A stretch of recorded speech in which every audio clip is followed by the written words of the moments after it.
ஓசியா 10ஆம் அதிகாரம்.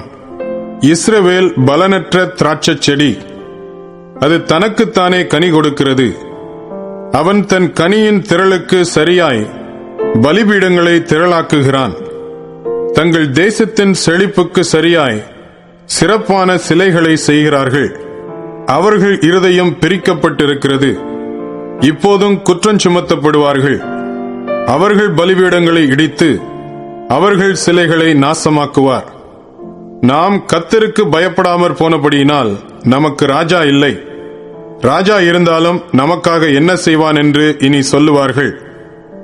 பொய் ஆணையிடுகிற வார்த்தைகளை சொல்லி உடன்படிக்கை பண்ணிக்கொண்டார்கள். ஆகையால் வயல்வெளியின் படைச்சால்களில் விஷப்பூண்டுகளைப் போல நியாய தீர்ப்பு முளைக்கும்.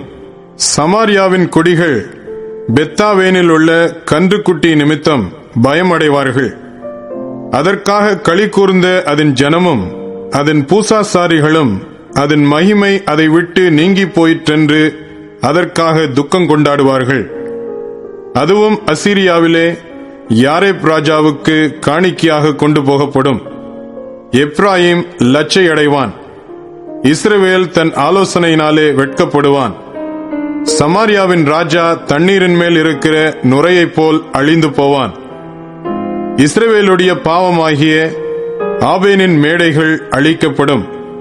முட்செடிகளும் முட்பூண்டுகளும் அவர்கள் பலிபீடங்களின் மேல் முளைக்கும். பர்வதங்களை பார்த்து எங்களை மூடுங்கள் என்றும் குன்றுகளை பார்த்து எங்கள் மேல் விழுங்கள் என்றும் சொல்லுவார்கள். இஸ்ரவேலே, நீ கிபியாவின் நாட்கள் முதல் பாவம் செய்து வந்தாய். கிபியாவிலே அக்கிரமக்காரர் மேல் வந்த யுத்தம் தங்களை கிட்டுவதில்லை என்று அந்த நிலையிலே நிற்கிறார்கள். நான் அவர்களை தண்டிக்க விரும்புகிறேன். அவர்கள் செய்த 2 வித பாவங்களின் நிமித்தம் கட்டப்படும் போது ஜனங்கள் அவர்களுக்கு விரோதமாய் கூடுவார்கள். எப்ராயிம் நன்றாய் பழக்கப்பட்டு போரடிக்க விரும்புகிற கடாரியாயிருக்கிறான். ஆனாலும் நான் அவன் அழகான கழுத்தின் மேல் நுகத்தடியை வைப்பேன். எப்ராயிமை ஏற்பூட்டி ஓட்டுவேன். யூதா உழுவான், யாக்கோபு அவனுக்கு பரம்படிப்பான். நீங்கள் நீதிக்கென்று விதை விதையுங்கள், தயவு கொத்ததாய் அறுப்பு அருங்கள், உங்கள் தரிசு நிலத்தை பண்படுத்துங்கள். கர்த்தர் வந்து உங்கள் மேல் நீதியை வருஷிக்க பண்ணுமட்டும் அவரை தேட காலமாயிருக்கிறது. அநியாயத்தை உழுதீர்கள், தீவினையை அறுத்தீர்கள், பொய்யின் கனிகளை புசித்தீர்கள். உங்கள் வழியையும் உங்கள் பராக்கிரமசாலிகளின் திரளையும் நம்பினீர்கள்.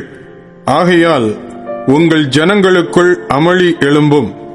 பிள்ளைகளின் மேல் தாய் மோதியடிக்கப்பட்ட யுத்த நாளிலே பெத்தார்பேலை சல்மான் அழித்தது போல உங்கள் எல்லா அரண்களும் அழிக்கப்படும். உங்கள் கொடிய பொல்லாப்பினால் பெத்தேல் இப்படிப்பட்டதை உங்களுக்கு செய்யும்.